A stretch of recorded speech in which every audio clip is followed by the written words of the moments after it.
Hi, this is Arbaz Khan, and today I am here with two guests, and we are talking about MISE Film Festival. Can you guys introduce yourself? What is MISE Film Festival? Starting from Lee. Okay. Uh, Hello everybody. My name is Ababa Louis Jemika.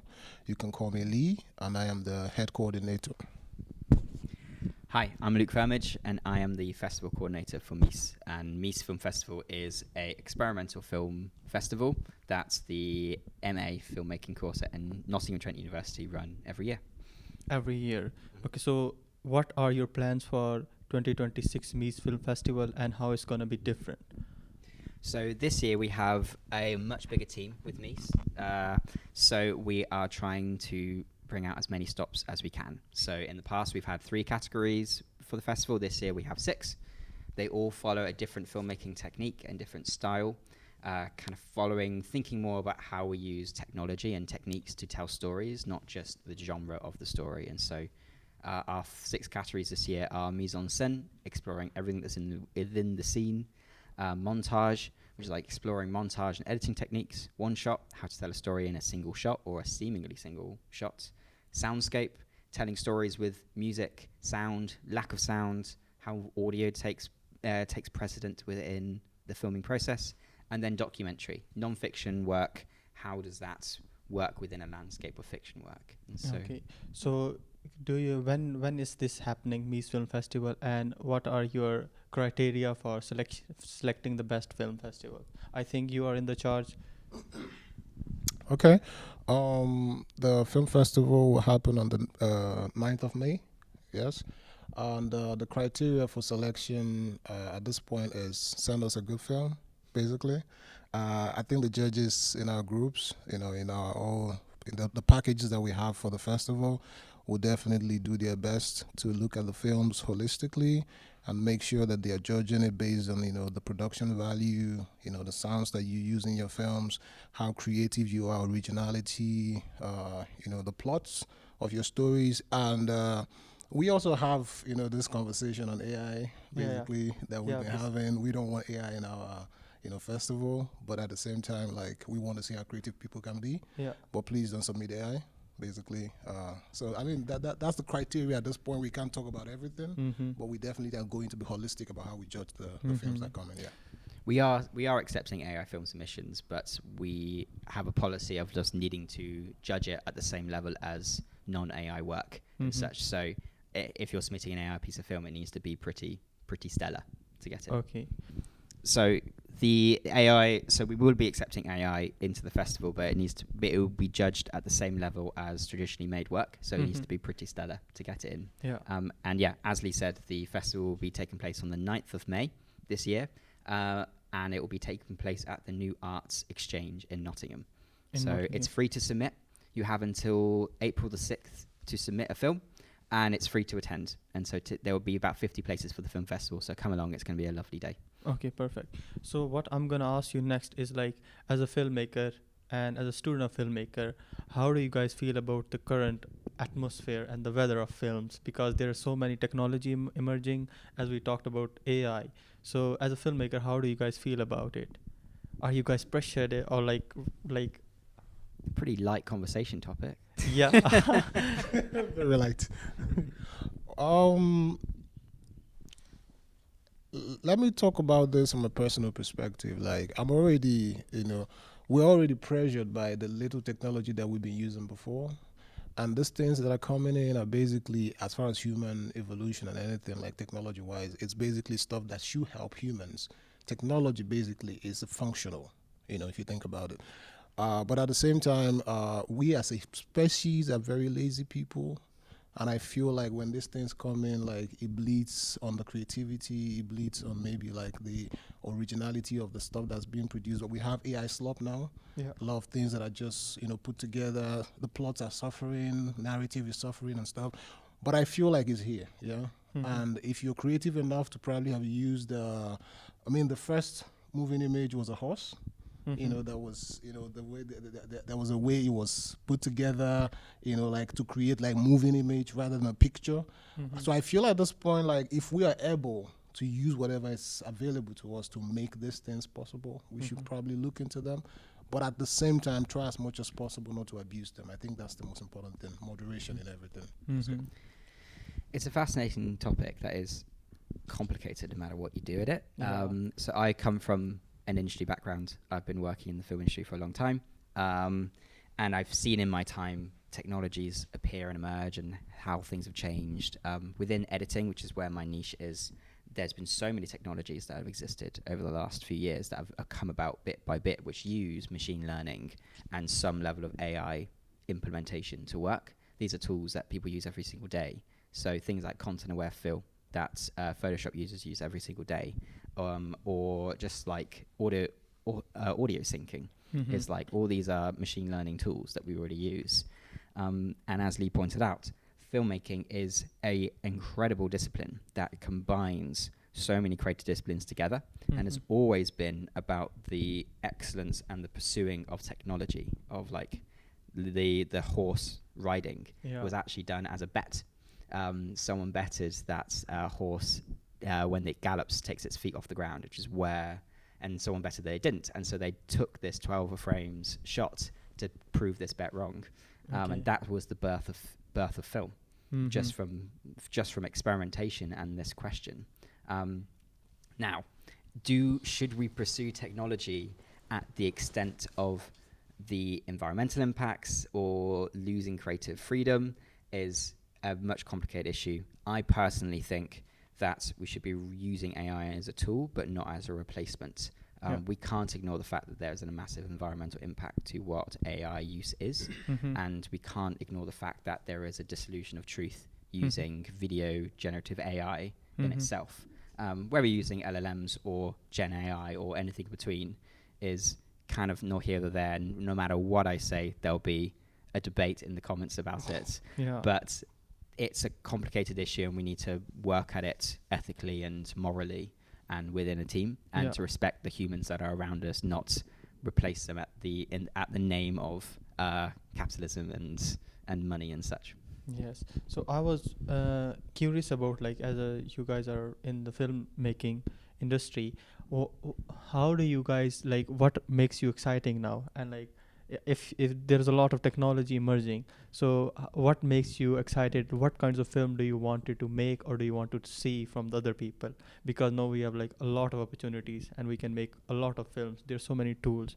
So what's a filmmaker? What's the motivation for a filmmaker if he sees that, oh, some can make a movie like using AI? So what's your motivation? I'm really excited to see how the YouTube new wave and the rise of the Gen Alpha and Gen Z filmmakers is going to look like. It's already appearing with a few groups over in the States, and it's appearing here in the UK as well, bit by bit. It's like how you integrate the world of content slop, and use that as a platform, but then you implement filmmaking techniques, storytelling techniques on top of that.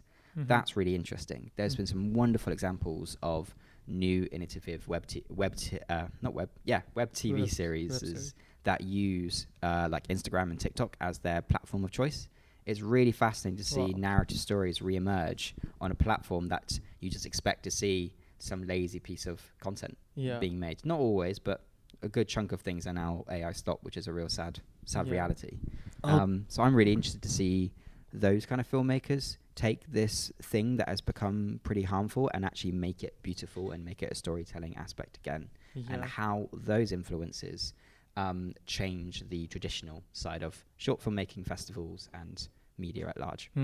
I think it's already happening. Like you mentioned the like YouTube wave thing. Like now, I think more and more filmmakers are wanted to become independent. So I think we are heading towards that. What do you think? Yeah. So definitely on the independence level, I believe with more technology and stuff, people are capable of doing a lot more. I actually am very much interested in that niche. And just to add something to what Luke said before about his place in the film industry from the technical perspective, he mentioned editing. Yeah, I've been an actor for a minute, for I think about 15 years now. And I'm always looking at how to interact with technology, basically, like not from behind, but from like, front facing sort of. So that's why I'm interested in AI and all that stuff. You know, while I know it can be abused, I'm always thinking about how do we interface with these things? How do we interface with technology? How do we make more content?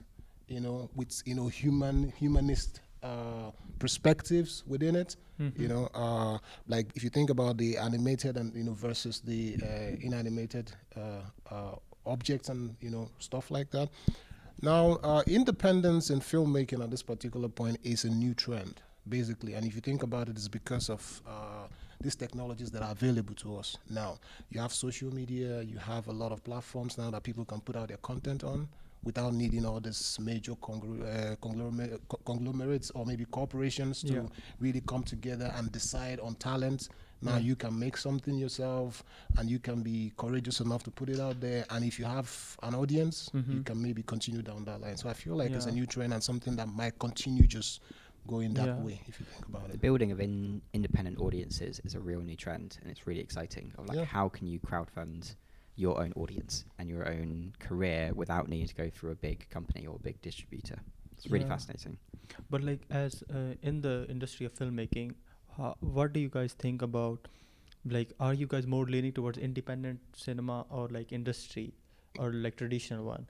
Like how do you guys think, like, it's obviously changing, but like are there merits and demerits on either side?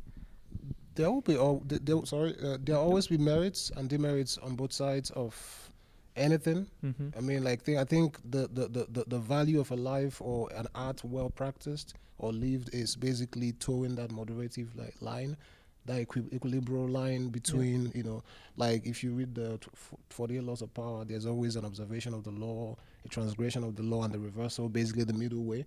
The way I look at it is there will definitely be trends that are more personal now. Like you're looking at people making films that are personal to them, Mm-hmm. subjective perspectives, not necessarily like mass, Okay. ideas or Yeah. Yeah. mass themes that everybody.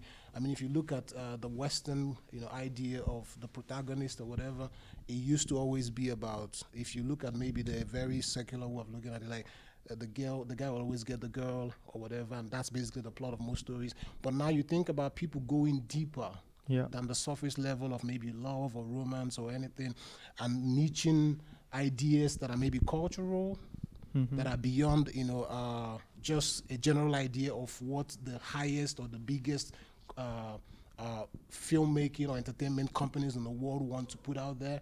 Now you have things coming out from like niche environments all over the world, Pakistan, Nepalese, Nigerian, everywhere in the world now. Like you kind of have people just making films that communicate their very niche perspectives on life. And I feel like people learn a lot more than they will if they probably kept on watching the whole other kind of trend Yeah. back then when it was about the general idea or theme for films. Mm-hmm. So that's Yeah. yeah. Do you wanna have a sense? I'm fiercely independent. Fiercely Always independent. have been. Yeah. I am. I've always worked in independent cinema, Mm-hmm. and I've always worked in the independent world. So I have a big fondness of that world. But there are so benefits and disadvantages to both sides of it. Yeah. I would love to, at this point in my life, get more into the traditional side of it and like explore going to film festivals and explore going in that direction rather than doing straight to VOD Yeah. delivery. But I've always worked with independent producers, always worked with independent studios, making things for the spaces, making things with local people for local stories. Yeah. That is my whole jam. Yeah. I love it. Yeah. I'm married to a musician who's fiercely independent, and Yeah. so we just do our own thing, and one day we'll get paid. Yeah. Is the vibe. But also, don't you guys feel like that it comes with a lot of pressure and it's lots of responsibility? Like if you wanted to go through, like, obviously you have to manage finances and budgeting, and especially if we're talking about films, they are heavily rely on capital. Don't know what you're talking about. Yeah, if you're gonna make films, obviously you have to have I think now, like, capital is a very big thing, so how do you guys, like, if you are like really independent, how you guys think about to go into that, to figuring that all things out, because it's a lot of You responsibility. get very good at going to the job center and bluffing that you are looking for jobs.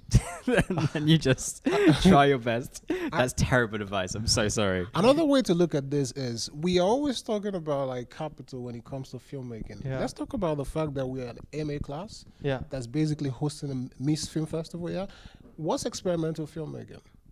Does it really need all this technology to make?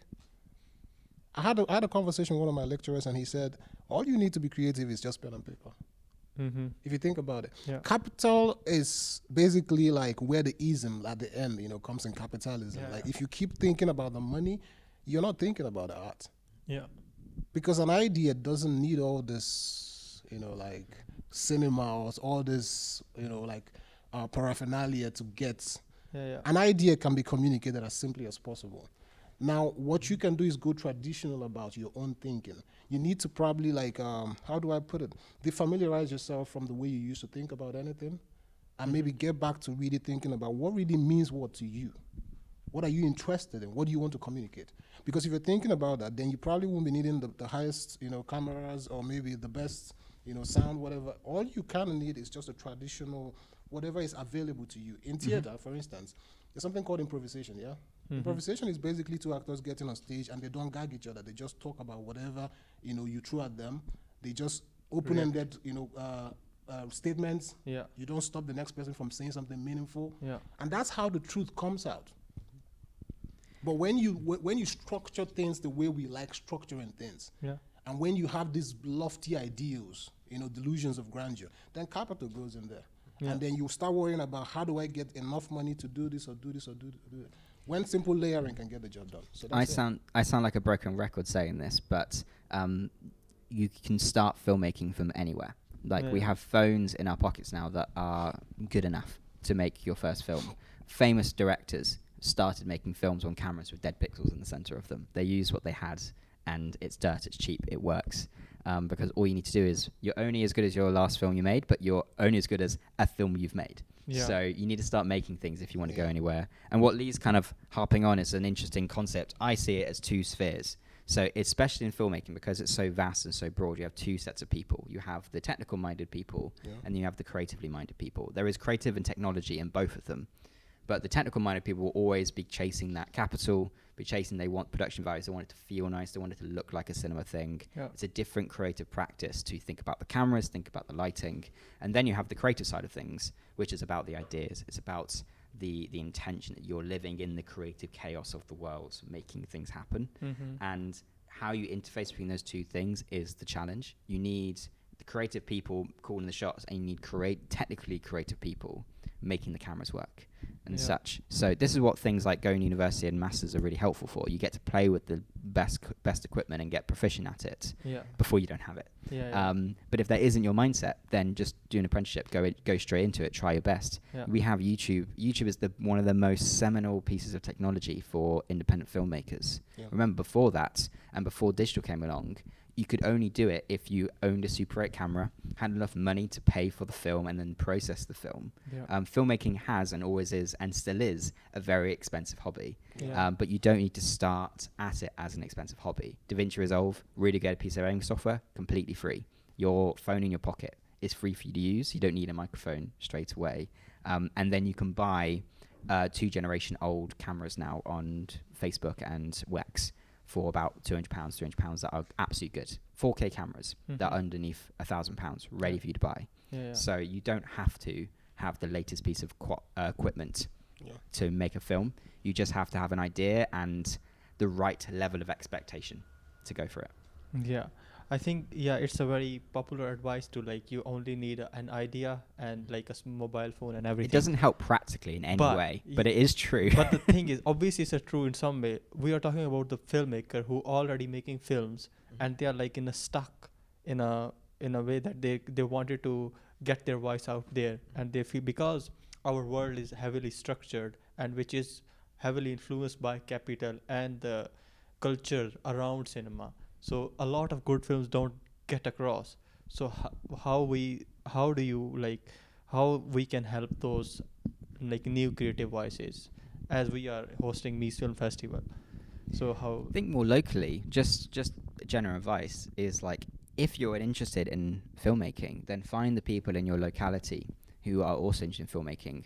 One of the best things I ever did at the start of my film career was I went on a BFI Film Academy course. They happen in most cities around the country. In Nottingham, it happens at Broadway Cinema. In Birmingham, where I did it, it happened at the MAC Creative Arts Centre.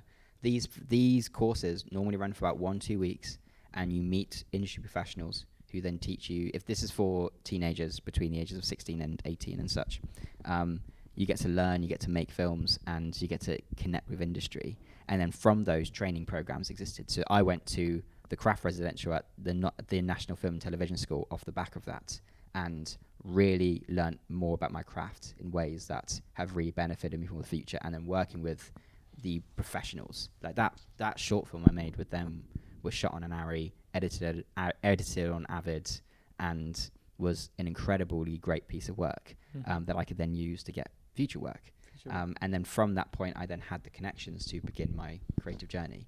And so you don't have to start at a massive global scale. You can start at your local level, and then that way you'll find people at your level to grow and develop with. And that is the independent mindset of being able to take what you have and go. And then you submit to MISE Film Festival, and you get in, hopefully. And you just start seeing your work paired up against other people. And you find short stories that really work for you and resonate with you. You release them online to your own audience, building your own momentum. Use the skills and the abilities available to you by the free access of the internet. And Mr. Lee. I'd like to add something to that. You know, the one thing we learn as master students is research. Yeah. And you mentioned, you know, creatives who are feeling stuck because their voices are not being heard. I feel like, who are these creatives? Like, how courageous are they? And how niched is their research when it comes to the subject matter of their films? Because everybody has something they're talking about. Yeah. Have you found your audience, or are you making stuff? Are you trying to maybe externalize the visions or images you have in your head? If you're making it for fun, but you want people to just gravitate towards you just because, you know, you think you're that good. Every creative has an ego complex. You're always thinking you're the best. Don't know what you're talking about. I mean, you know what I'm talking about. Like, everybody has an ego complex, whether you're creative, and we're all creatives. Everybody, even if you're not a filmmaker, everybody has a creative, you know, like part of their, you know, gene or whatever that makes them do things differently. The uniqueness of every human being. Yeah. So if you're making films and you think because you're unique, people are just gonna, like, you know, see your uniqueness, it doesn't work that way. He said something about consistency. So you have to keep doing and doing and doing, and also making sure you're around the kind of people, like a tribe. Yeah. People who understand what you're doing Yeah. and who can see and who can reference you, because it's also about referencing. Yeah. Someone sees what Luke has made and it's like, there was a work like this done 2-3 years ago. It was Luke Farmage's work. It was Lee's work. It's Abaz's work. And then by the time people go through all this, your name is mentioned in rooms you're not even in. And before you know it, someone calls you and gives you those contracts you're looking for. But if you're really thinking it's going to happen overnight because you think you're that good, it won't work that way. So what to say to the creative who feels stuck is, look at your portfolio of work. Have you really done enough? Turn it around. If you're looking at someone else's work, would you really say they've done enough if they are you? And if you're honest about anything, especially with yourself, I feel like you get to that place where you just know, okay, this is not the time to maybe look at globalizing what I do. This is the time to probably do most of the work. Yeah. So that when I start, you know, putting stuff out there, I have consistency. And nobody gets to question, have I done my work? So that's it. To jump on the back on that, so when I started my career, I was around 16 and such, and at that point, I think by the time I left college and then went to an apprenticeship, which is how I got into the industry, I had made about 100-ish short films, all like sub 5 minutes sort of things. A couple of them were like 20 minutes. They're terrible. Most of them, I put them all on YouTube, but now I've taken them all down because they're bad. And so, but I'd put in the time to just do the craft because I liked it and I loved it. And then, because by the time you're then in the middle of like trying to earn money and making work, you don't have the time, and it's really hard to. So, put yourself in a situation like an undergraduate, like a master's, like an apprenticeship, where you're making things and you're in the right space and you're in the headspace to create things. It's a real gift, but it's really important to building your discipline. So, let's move to the something a bit lighter topics. What do you think? Let's start with like your favorite movies or directors, perhaps. So, Luke, what are your favorite movies and or maybe your directors? So I, like many filmmakers, I don't have a favorite film. I do have Yeah. some top films though. Currently at the top of my list is We Live in Time, 2024 film starring Andrew Garfield and Florence Pugh about just living. It's a non-linear love story. It's Okay. really beautiful. Jojo Rabbit, Taika Waititi, Uh, one of my favorite. I've forgotten what it's called now. Satires, Satires. drama satires of like World War II, follows a kid in the Nazi youth, and as you know, the Nazis fall at the end of World War II. Francis Ha, starring Greta Gerwig, filmed by directed by Noah Bach, and that is a fantastic film. One of my biggest inspirations right Mhm. now, and I'm just really starting to get into mumblecore. It's a American. Everyone just looked at me like I was crazy in the Yeah. room.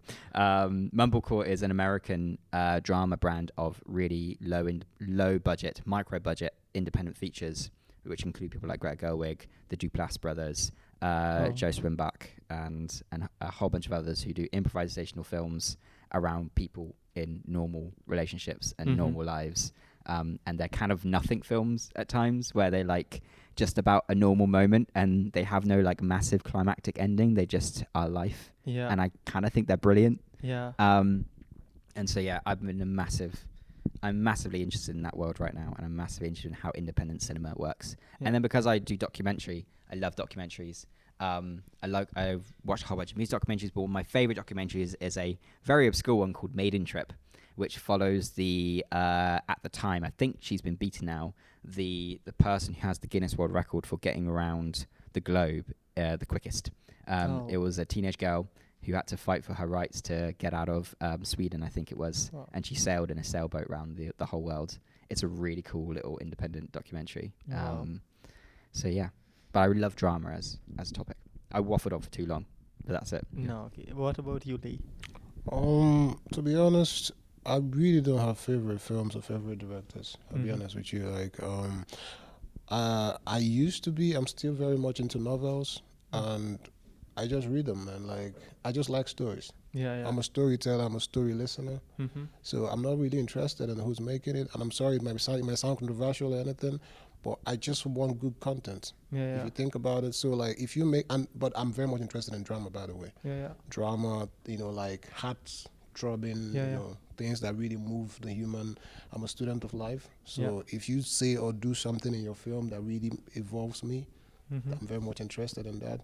So Lee's not selling himself very well. He's a script writer, and so he loves novels, and his scripts are really, really good. So all of Yeah. this feeds back into that, like most Yeah. writers do. It makes sense because like you're also an actor, and as an actor you have to get into the headspace of a character, so that's why maybe you're more interested in like novels or something like yeah, I'm happy I have both of you on this podcast telling me exactly what I am.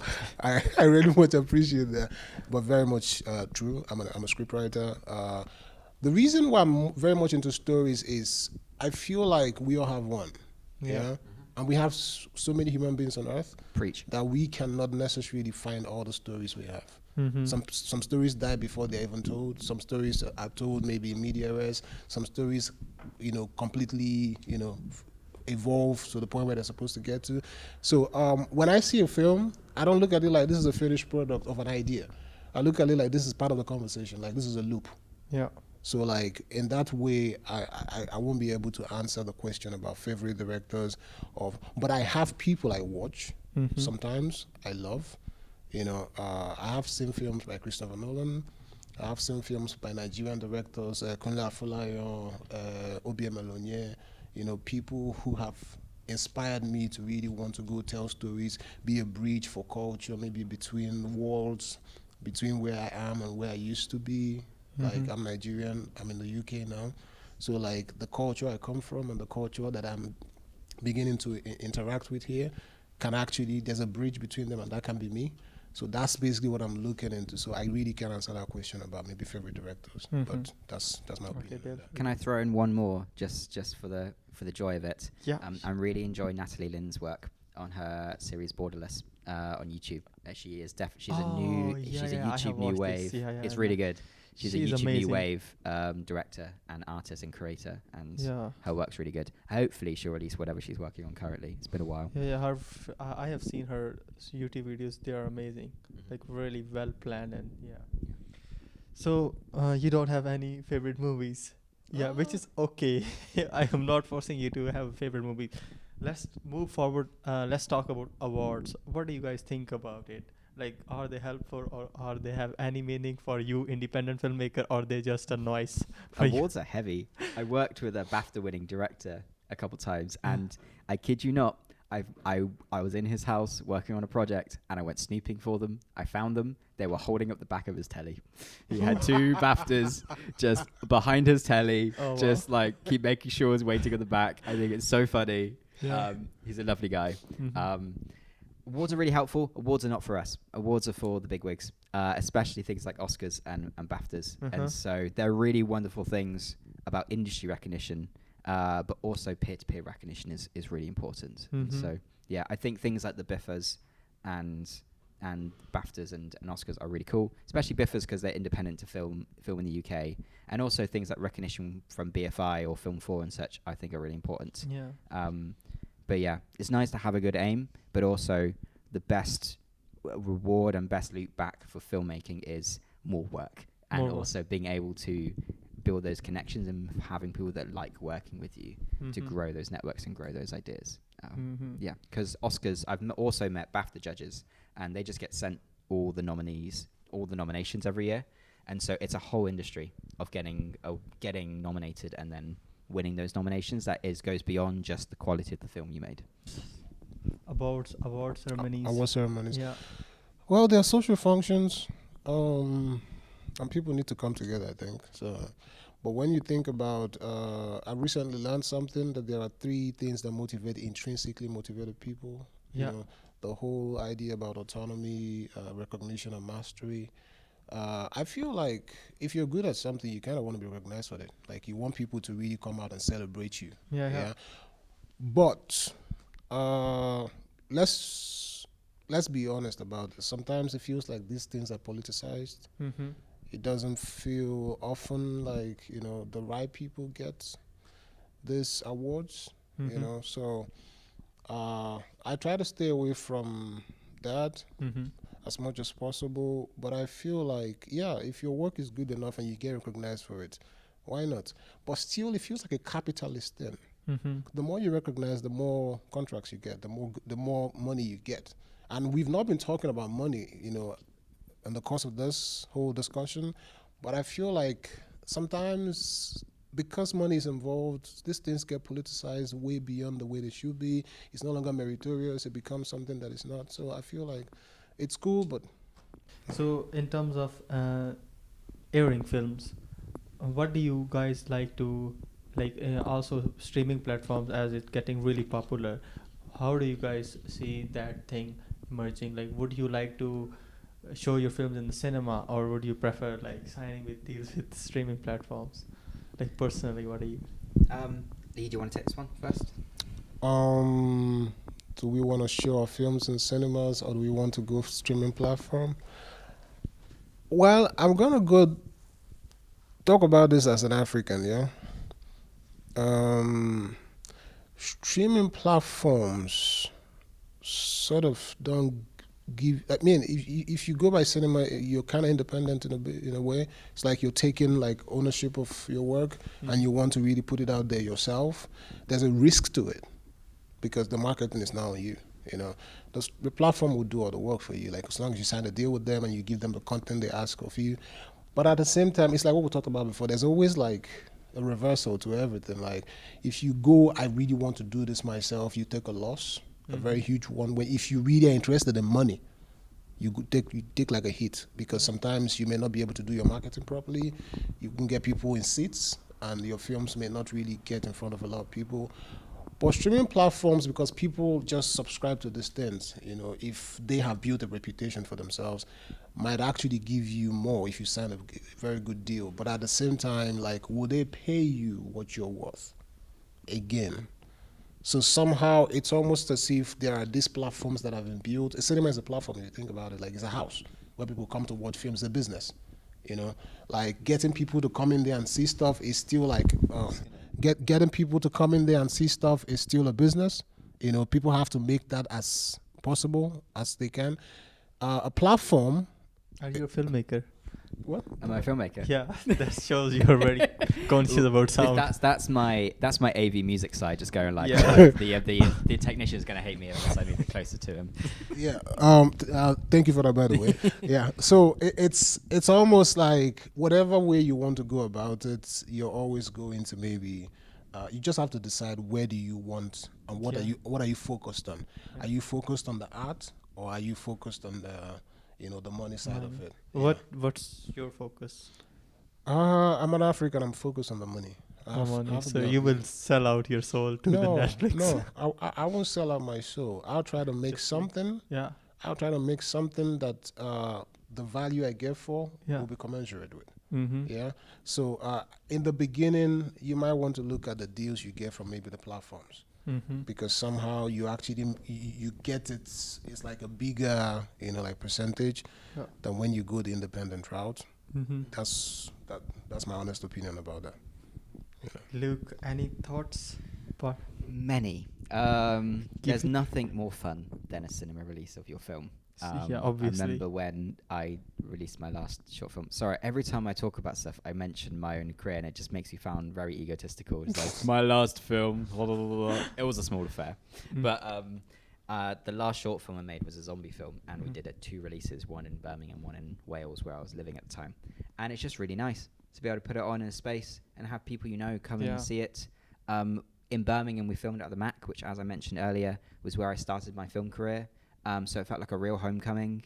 The film I'm hoping to make for our masters currently, I want to screen in the cinema again and try and sell tickets and invite people, because there's nothing better than being able to fill out a cinema and having people watch a film on a big screen that's designed to be watched there. Yeah. Like, it's such a beautiful experience, Mm-hmm. but it's also very impractical as well, Yeah. and really impractical long term. And so the day and date method of like releasing it simultaneously across multiple platforms, cinema, TV, streaming, VOD, is the way loads of independents have done it in the past, and that is a system that works. If you have a feature film, for short films, the festival circuit does work, and then releasing onto YouTube, onto Vimeo, especially have a platform that allows you to be monetized and such. It's really challenging because there is no film that is like that will make you money immediately, really, apart from maybe like a Netflix deal. But as we've learnt and as we know, those Netflix deals are cash up front for a set amount of time, and only the streaming rights and stuff like that. And so that is a problem in its own right as well. And so you don't get any extra profit unless there is profit already built into it.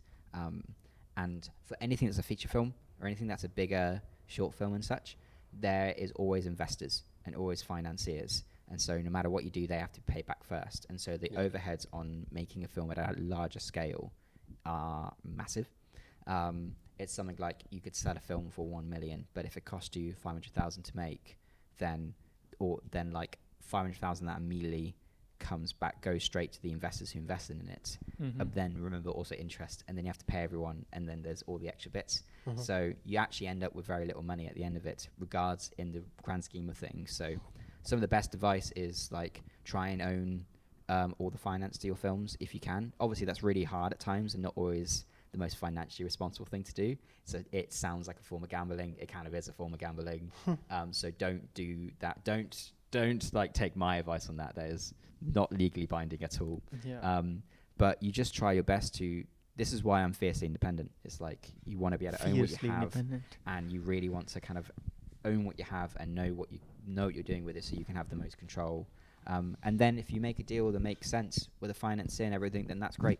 You just do what you want. You do what makes sense in the moment, and use the avenues, and not be pompous, not be like too turning your nose up at something like VOD or anything that is like seems lesser than the grand joy of like a cinema release. Yeah. And so that makes sense. That's kind of a nothing answer, but it's a complicated industry, especially with distribution. I have nothing against Netflix or streaming. I think they serve a really great function, and especially nowadays, that's where the middle class of filmmakers go. because that's where the funding is for it, and that's keeping a lot of people in jobs, which I care about. And so, and like Lee's focusing on the money, it sounds like I'm focusing on money, but I really focus on the art. I really like the creative process of it all, and I think it's important that these platforms allow that kind of expression. Just before you, I'd like to clarify something. Focusing on the money means oversimplification. Yeah, like you need to be very sure about stuff like that. Like focusing. Cut that bit. No, we leave it in there. I mean, it's a valid point, but I want to clarify that it's not focusing on the money like I'm making art for money. It's more or less like making art that I'm very sure. I mean, there are always structures in place, there are formulas in place for content. So if you're making it, you're making something that you believe is impactful. So that when you want to sell this, like he said, the product is inbuilt. So that's basically what I meant by that. Valid. Yeah. Right. Okay, makes sense. I think that's it for today. Thanks you for guys appearing on our podcast. Hopefully we'll talk again on some interesting topics. Thank you. So thank you for being here. Thank you so much. So we'll see you whenever. Come see the MISE Festival. Yeah, May come 9th, see the and MISE submit a Festival. film. It's free. Yeah. It's free. See ya.